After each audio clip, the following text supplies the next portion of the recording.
अच्छा मिळेल येतो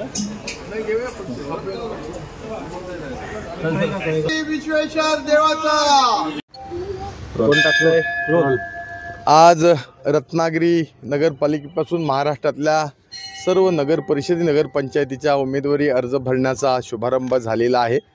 आज मी रत्नागिरीमधील प्रसिद्ध अशा श्री देव काशी विश्वेश्वर मंदिराच्या प्रांगणामध्ये या ठिकाणी आहे। कारण शिवसेना उद्धव बाळासाहेब ठाकरे पक्षाच्या वतीनं गेले 9 दिवस म्हणजे 2 नोव्हेंबरपासून 2 ऑक्टोबरपासून ही आमची परिवर्तन पदयात्रा रत्नागिरी शहरामध्ये सुरू झालेली आहे। माझे तालुका प्रमुख रत्नागिरीचे शेखरशेठ घोसाळे, शहर प्रमुख सन्मान्य प्रशांत साळुंके, या ठिकाणी शिवानी सावंत माने, माधवी माने, मिहिर माने, सर्व पक्ष पदाधिकारी, लोकप्रतिनिधी, आजी माजी लोकप्रतिनिधी आणि उपशहर प्रमुख, शहर प्रमुख यांच्या सहकार्यानं आणि रत्नागिरीच्या जनतेच्या सोबतीनं आमच्या रत्नागिरीचं ग्रामदैवत श्री देव भैरीचा आशीर्वाद घेऊन गेल्या 2 तारखेला नोव्हेंबरच्या ही आमची परिवर्तन पदयात्रा सुरू केली आम्ही। आणि त्या ठिकाणी आमचं ग्रामदैवत श्री देव भैरी जोगेश्वरी, त्याचबरोबर श्री देव भगवती यांचं दर्शन घेऊन आम्ही हा शुभारंभ केला होता। आणि आज जवळजवळ 9 दिवसामध्ये 99 किलोमीटर अंदाजे अशा प्रकारची ही माझी पदयात्रा आज या ठिकाणी काशी विश्वेश्वरच्या मंदिरामध्ये ह्या पदयात्रेचा एक सांगता आम्ही या ठिकाणी करतो आहे।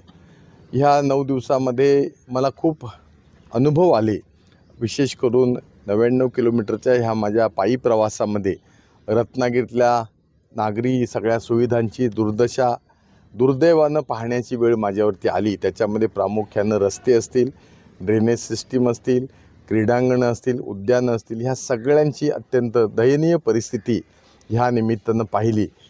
मी अभिमानानं असं म्हणेन, मला वाटत नाही कोणी किती वेळा जरी निवडून आले असतील त्यांनी ह्या सगळ्या जनतेचं दुःख कधी पायी जाऊन पाहिलं असेल। AC बुलेट प्रूफ गाड्या आणि त्यांचा बंदोबस्त याच्यामधून ही सर्वसामान्यांची दुःख पाहता येत नाहीत। आणि त्यामुळं एका अर्थानं रत्नागिरीचं हे सगळं दृश्य मी ह्या निमित्तानं ह्या पदयात्रेमध्ये पाहिलेलं आहे।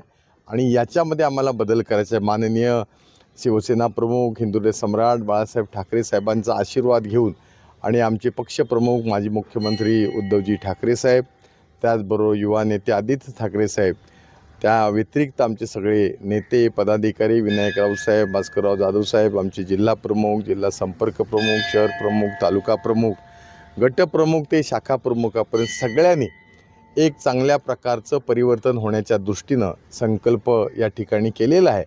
आणि म्हणून येणाऱ्या ह्या नगरपालिकेच्या रत्नागिरीच्या निवडणुकीमध्ये एक परिवर्तन पाहायला मिळेल हा मला विश्वास आहे। आणि जनतेला आपल्या माध्यमातून माझी विनंती आहे की एक आपल्याला बदल घडणं अत्यंत आवश्यक आहे असं मला वाटतं।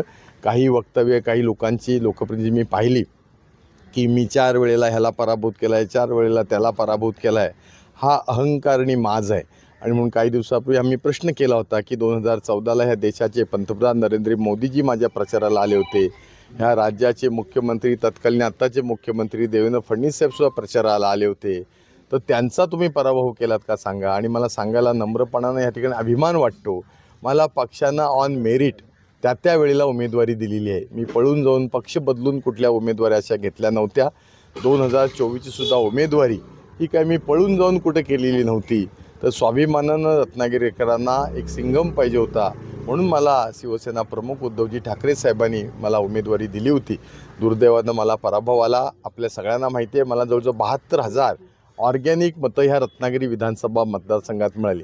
ऑर्गॅनिक याचा अर्थ असा आहे की लक्ष्मी दर्शनाच्या व्यतिरिक्त हे झालेलं प्रामाणिक निष्ठावंतांचं आणि बदलासाठीचं असलेलं मतदान होतं।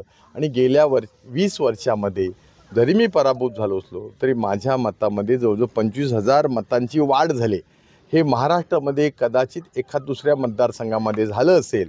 आणि त्यामुळे तुमचा विजय हा कपट कारस्थान करून केलेला हा विजय आहे। आणि या विजयापेक्षा तुम्ही रत्नागिरीकरांना काय दिलं? एक साधं छत्रपती शिवाजी महाराजांचं जे क्रीडांगण आहे, जे ह्या नगराचे नगराध्यक्ष 1975 साली डॉक्टर कैलासवासी जयचंद केळकर होते, त्यांच्या काळामध्ये इथली भाजी मंडई असेल, इथलं क्रीडांगण असेल, सावरकर पुतळा असेल, छत्रपती शिवाजी स्टेडियम असेल, ही सगळी कामं झाली होती. यांच्या काळामध्ये काही झालं नाही. फक्त डांबराचा 42 कोटीचा भ्रष्टाचार झाला. आमचा प्रश्न असा आहे, तुमची जी काय भाषणं ज्या ठिकाणी चालली आहेत त्या ठिकाणी तुमचा बॅलन्स गेला असं मला वाटतो. माझा सवाल आहे, 42 कोटी रुपयाच्या डांबराची चलन रत्नागिरीकरांना तुम्ही दाखवा. तुम्ही भ्रष्टाचारी आहात. तुम्ही या ठिकाणी पाणी पुरवठ्याची 64 कोटी रुपयाची योजना 2016 साली देवेंद्र फडणवीस साहेब मुख्यमंत्री असताना आम्ही मंजूर करून आणली. आज त्या योजनेचा पुरा बट्ट्याबोळ झाला आहे. त्या ठिकाणीसुद्धा जमीन भूसंपादन करण्याकरता साठवण टाक्यांसाठी करोडो रुपयाचा भ्रष्टाचार करून तुम्ही भूखंड विकत घेऊन खाजगी लोकांना पैसे दिलेत. आज तर ह्या योजनेचं मी वॉटर ऑडिट करणार आहे, कारण ही योजना पूर्ण झालेली नाही. हायड्रोलिक त्याचं टेस्टिंग अजून झालेलं नाही. आणि खरं तर शीळ धरणामधून जे पाणी आणतं आहे ते खर्चिक आहे. 300 हॉर्स पॉवरचे पंप त्या ठिकाणी लावावे लागतात. विजेचं प्रचंड बिल होतं आहे. परंतु या ठिकाणी पूर्वीची असलेली आपली पानवलची जी योजना आहे, ह्या पानवलची योजना ही ग्रॅव्हिटीची योजना आहे. त्याला झिरो एनर्जी लागते. म्हणजे ग्रॅव्हिटीनं ते पाणी येतं. त्याला कुठलाही पंप लावावा लागत नाही. त्याला कुठलेही चार्जेस इलेक्ट्रिकल लागत नाहीत. ती योजना अद्याप अधुरी ठेवलेली आहे. त्या ठिकाणची जी मेन लाईन त्यांनी करायला पाहिजे होती तीही सुद्धा केलेली नाही. तर असे अनेक प्रश्न या ठिकाणी आहेत. हे मला ह्या सगळ्या 9 दिवसाच्या पदयात्रेमध्ये पाहायला मिळाले. स्वच्छ भारत अभियानचा आम्ही डांगोरा पिटतोय, परंतु राजवाड्यापासून मेरकरड्यापर्यंत प्रचंड घाणीचं साम्राज्य आहे. आणि त्यामुळं डास, रोगराई पसरते.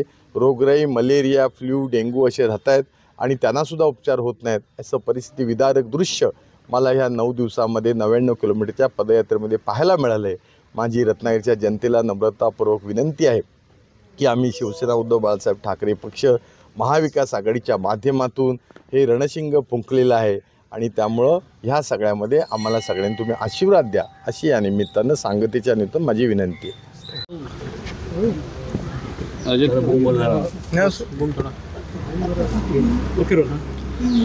मागच्या काही दिवसांपासून एक चेहरा चर्चेत आहे, तो म्हणजे तुमचा, की नगराध्यक्षपदासाठी तुमच्या बाबांनी राजीनामा देखील दिला आणि त्यानंतरच्या घडामोडी ह्या तुमच्यासहित रत्नागिरी शहरवासियांना देखील माहिती आहेत.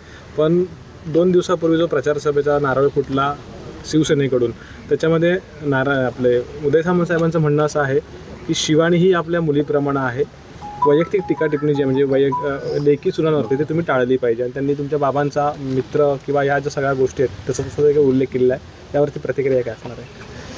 ते त्यांचं मत होतं. तसं तर रत्नागिरी जिल्हा हा सुसंस्कृत आणि संस्कारी आहे. त्याला एक संस्कृती लाभलेली आहे. तसंच आमच्या पक्षाचे देखील जे पदाधिकारी आहेत, कार्यकर्ते आहेत, नेते आहेत, ह्यांच्यावरसुद्धा बाळासाहेब ठाकरेंचे संस्कार आहेत. त्यामुळे आमच्या पक्षाकडनंही समोरच्या पार्टीला किंवा जे त्यांचे उमेदवार असतील, भले ते महिला असोत किंवा इतर उमेदवार असोत, त्यांच्यावरही कुठच्या प्रकारची वाईट टीका होणार नाही, हे आमच्या पक्षाचे पदाधिकारी जबाबदारी घेतील. एक यावेळेची निवडणूक वेगळी आहे, कारण का यावेळेला निवडणूक हा भावनिकरित्या केला जातोय.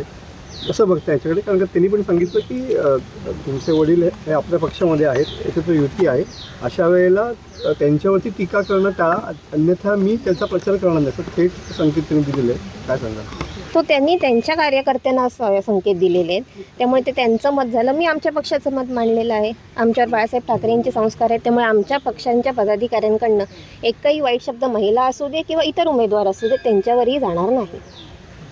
ठीक आहे. पदयात्रेच्या संदर्भामध्ये पदयात्रेचा समारोप या ठिकाणी होतो, काय सांगा? प्रामुख्याने शहरामध्ये फिरताना कोणत्या समस्या तुम्हाला जाणव आणि त्या समस्या तुम्ही जर नगराध्यक्ष म्हणून निवडून आलात तर त्या समस्या कशा पद्धतीने तुम्ही ते सॉल्व्ह करता? आम्ही जवळजवळ प्रत्येक प्रभागामध्ये पदयात्रा केलेली आहे. खास करून तर राजिवडा, मिरकरवाडा आणि जो खालचा पट्टा आहे त्याच्यात आम्हाला कचऱ्याचं प्रमाण हे खूप जास्त दिसलं आहे व रस्तेसुद्धा खूप खराब आहेत. म्हणजे आपण जर चालत फिरलो आणि 2 व्हीलरवरनं फिरलो तरच ते कळू शकतं, गाड्यांमधनं ते कळणार नाही. त्यामुळे कसं आहे, रस्ते, पाणी आणि कचरा हा तर विषय आहेच नगरपालिकेचा. त्याहून अधिक आम्हाला काही देता येईल हे आम्ही आमच्या वचननाम्यामधून जाहीर करू. थँक्यू.